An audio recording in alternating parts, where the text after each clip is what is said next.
ஆண்டவராகிய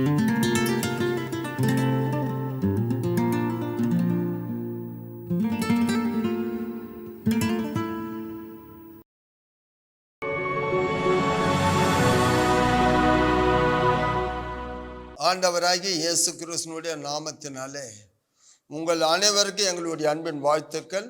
தினம் தினம் ஒவ்வொரு நாளும் அதிகாலையில தினம் ஒரு வாக்குத்தத்த நிகழ்ச்சி மூலியமா உங்களை சந்திப்பது எங்களுக்கு மிகவும் மகிழ்ச்சியா இருக்கு. இந்த காலை வேளையில பரிசுத்த ஆவியான நம்மோடு பேசுகிற வார்த்தைகளை நாம் கேட்போம். பிரசங்கி 8வது அதிகாரம் 12வது வசனத்தை வாசிக்கலாமா? பாவி 100 தரம் பொல்லாப்பை செய்து நீடித்து வாழ்ந்தாலும் என்ன, தேவனுக்கு அஞ்சி அவருக்கு முன்பாக பயந்திருப்பவர்களே, நல்லா கவனிக்கணும், தேவனுக்கு அஞ்சி அவருக்கு முன்பாக பயந்து இருக்கிறவர்களே நன்றாய் இருப்பார்கள் என்று அறிந்திருக்கிறேன். நன்றாய் இருப்பார்கள் என்று நான் அறிந்திருக்கிறேன். இன்னைக்கு காலையில தேவனுக்கு அஞ்சி பயப்படுறவங்க நன்றாய் இருப்பார்கள். இன்னைக்கு தேவனுடைய பிள்ளைகளை ஆண்டவர் நமக்கு கொடுக்கிற வாக்கு தத்துவம் ஒவ்வொரு நாளும் நமக்கு ரொம்ப ரொம்ப பிரயோஜனமா இருக்கிறது. அதனால தேவனுக்கு பயப்படணும்னு சொல்லி தேவனுக்கு அஞ்சி நடக்கணும். ஏன்னா இந்த காலம் மோசமான காலம்.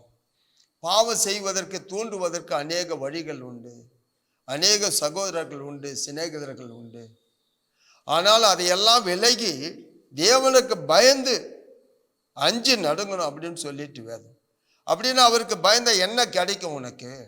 சங்கீதம் 31:19 வாசிக்கலாமா? உமக்கு பயந்தவர்களுக்கு மனுபுத்திரருக்கு முன்பாக உம்மை நம்புகிறவர்களுக்கு நீர் உண்டு பண்ணி வைத்திருக்கிற உம்முடைய நன்மை எவ்வளவு பெரிதா இருக்கிறது. ஆண்டவர் சொல்றாரு, எவ்வளவு பெரிதா இருக்கிறது என்று சொல்றாரு. தேவனுக்கு பயப்படுகிறவங்களுக்கு உண்டு பண்ணி வைத்திருக்கிற நன்மை எவ்வளவாய் பெரியது. நம்ம வேற எதுக்கெல்லாம் பயப்படுறோம். டாக்டருங்க ஏதாவது சொன்னா பயப்படுறோம், இல்லை வேற ஏதாவது ஒரு துர்ச்செய்தி வந்தா பயப்படுறோம், வேற ஏதாவது ஒரு காரியங்களுக்கு பயப்படுறோம். ஆனா தேவனுக்கு பயப்படுறவங்களுக்கு உண்டு பண்ணி வைத்திருக்கிற நன்மை மிகவும் பெரியதான். இன்னைக்கு நிறைய பேர் ஆண்டவருக்கு பயப்படுறது இல்லை, ஆண்டவருடைய வசனத்துக்கு நடுங்கிறது இல்லை. இன்னைக்கு எல்லாவற்றிலும் ஆண்டவருக்கு பிரியமில்லாத காரியத்தை செய்வதற்கு துணிகரமா ஓடுகிறோம். ஆனா கர்த்தருடைய வார்த்தைக்கு நடுங்குவதே கிடையாது. ஆனா இன்னைக்கு காலையில தேவனுடைய ஏசாயா புத்தகம் 8வது அதிகாரம் 13ஆம் வசனம் வாசிக்கலாமா? சேனைகளின் கர்த்தரையே பரிசுத்தம்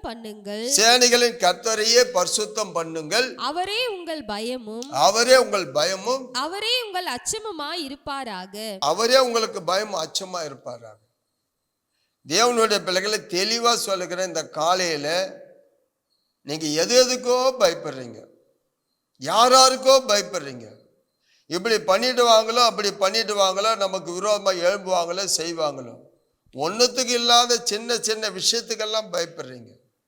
அவங்க எனக்கு மந்திரம் பண்ணுவாங்களோ, அவங்க எதை பண்ணுவாங்களோ, அவங்க கூட்டம் கூடுறாங்களோ, திட்டம் ஒன்றும் பண்ண முடியாது.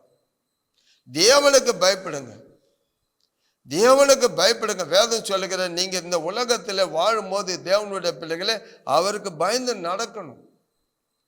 நெகோமி புத்தகத்துல 5வது அதிகாரம் 9ஆம் வசனம் வாசிக்கலாமா? பின்னும் நான் அவர்களை நோக்கி, நீங்கள் செய்கிற காரியம் நல்லதல்ல, நம்முடைய பகைஞராகிய புறஜாதியார் புறஜாதிகள் நிந்திக்கிற நிமித்தம் நீங்கள் நம்முடைய தேவனுக்கு பயந்து நடக்க வேண்டாமா? அப்ப புறஜாதிகள் பார்த்துட்டே இருக்கிறாங்க. அவங்க பார்க்கும் போது நீங்க எப்படி இருக்கிறீங்க? ஒரு தேவனுடைய பிள்ளைகளா இருக்கிறீங்களா, இல்ல உலகத்தாரா இருக்கிறீங்களா? அவங்க நம்ம பார்த்து என்ன நினைப்பாங்க?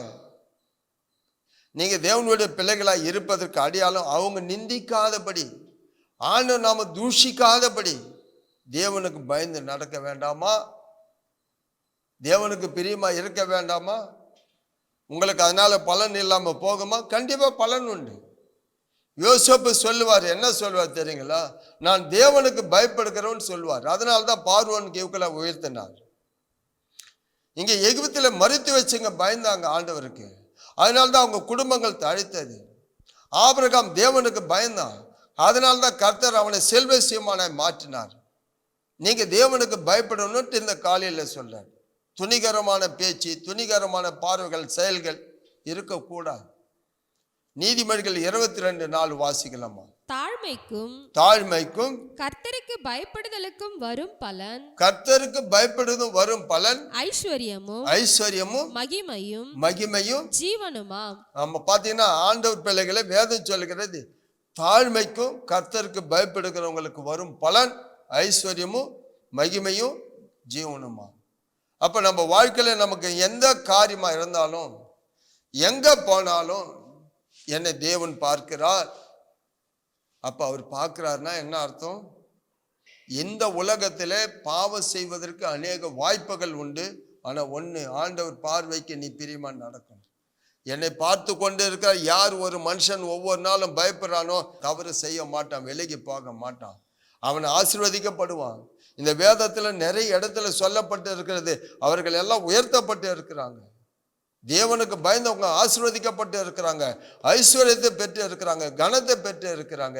காலையில உங்களோட ஆண்டவர் பேசுகிறதுனால நீங்க கண்டிப்பா தேவனுக்கு பிரியமா நடந்து பாருங்க, அவருக்கு பயந்து நடங்க. உங்களுக்கு உண்டு பண்ணி வைத்திருக்கிற நன்மை மிகவும் பெரிதா இருக்கும். கண்களை மூடி செபிக்கலாம். மகா இரக்கமும் கிருபை நிறைந்தவரே, நேற்றும் இன்றும் என்றுமே மாறாமல் இருக்கிறவர் ஆண்டவர், இந்த காலையில ஆண்டவர் உமக்கு பயப்படக்கூடிய பயத்தை எங்களுக்கு தாங்கப்பா. உமக்கு பிரியமாய் நடக்கக்கூடியவங்களாய் மாற்ற எங்களுக்கு கிருபை தாங்கப்பா. உம்முடைய சித்தத்தை செய்வதற்காக எங்களை அர்ப்பணிக்கிறோம் சாமி. எங்களால் உங்க நாம தூஷிக்கப்படாதபடி புற ஜாதிகள் மத்தியிலே ஆண்டவர் உமக்கு சாட்சியா இருக்க எங்களை அர்ப்பணிக்கிறோம் சாமி. இவ்வளவு நாட்களை ஒருவேளை ஆண்டவர் நாங்கள் எங்க சுயத்தினால எங்க மாம்சத்தினால செய்த தவறுகளை மன்னித்து இன்று முதற்கொண்டு உமக்கு பயப்படக்கூடிய பயம், உமக்கு பிரியமான காரியத்தை செய்ய எங்களை அர்ப்பணிக்கிறோம். அப்படி ஒவ்வொருவர் வாழ்க்கையில நீங்க சொன்ன வாக்கு தத்துவத்தின்படி இவர்களுக்கு நீங்க உண்டு பண்ணி வைத்த நன்மை மிகவும் பெரிதா இருக்கட்டும், உயர்த்தப்படட்டும், உங்க நாமம் மகிமைப்படட்டும். இயேசுவின் நாமத்தில் ஜெபிக்கிறோம் நல்ல தகப்பனே, ஆமென்.